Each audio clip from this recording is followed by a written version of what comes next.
Ug napoy mga baliko-baliko adalan nga ato ang nagian sa una.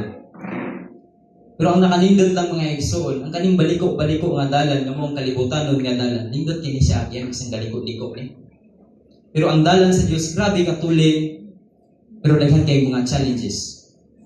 Pero pag ato nang kanang gisagubang nato karon kung ato nang mahuman, uban sa balang Holy Spirit sa atong kinabuhi, nindot kayo adunay paglaom nga gianda man Ginoo.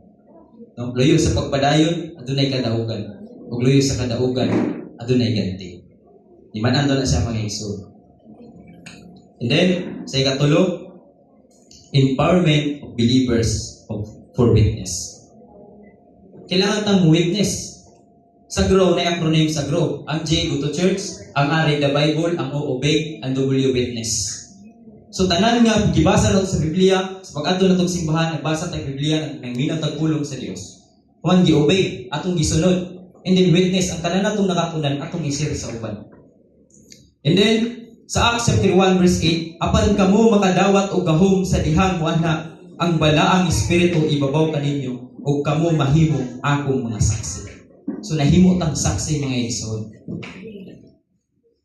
Nahimo tang saksi makahimo sa pag-share sa uban, mahimo tang saksi makahimo sa pagtulog sa mga tao nga wala makabaton sa libre nga kaluwasan.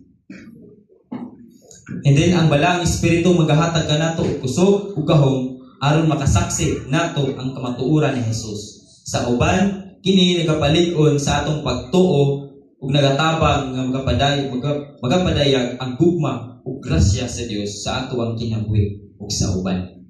So, klaro kay mga igsoon, no? Sa tanang mga panghitabo na gyud ang gugma sa Ginoo. Pakisdil na magud ang tanan tunay gugma. Walay bukat, walay lisod, walay sakit. Basta na gugma. Charity. Ikaw pa, empower. Ikan ta sa baptize, seal, enlighten, then ikaw pa, empower. That is, work the Holy Spirit. Ang enlighten, Ephesians 3:16. Aron iyang hatagan, kamo o kalig-on pinaagi sa Espiritu sa sulod sa inyong Espiritu. Nagpasabot, ang balaang Espiritu nagahatag sa mga magtutuo o kusog o kaisog aron sa pag-alagad sa Dios ug matuman ng ihang misyon, iyang gihatag ang mga gasa aron malig-on ang iglesia ug kaisog aron ipahayag ang ebanghelyo. Nay tulo ka keywords nga giisgutan diha mga igsoon. Ang pinaka-importante una ang paghatag mao ang kaisog. Ang kaisog nga isgutan dili kaisog nga magig-away ta tao, kaisog nga makigubat sa pagsangyaw sa mayong balita. And then, mission, natay mission. Kasama na itong mission. Mission nato, kita adunay mga atimanon ng mga bagong kalag. That is mission. And then, ipahayag ang ebanghelyo na adunay kaisog.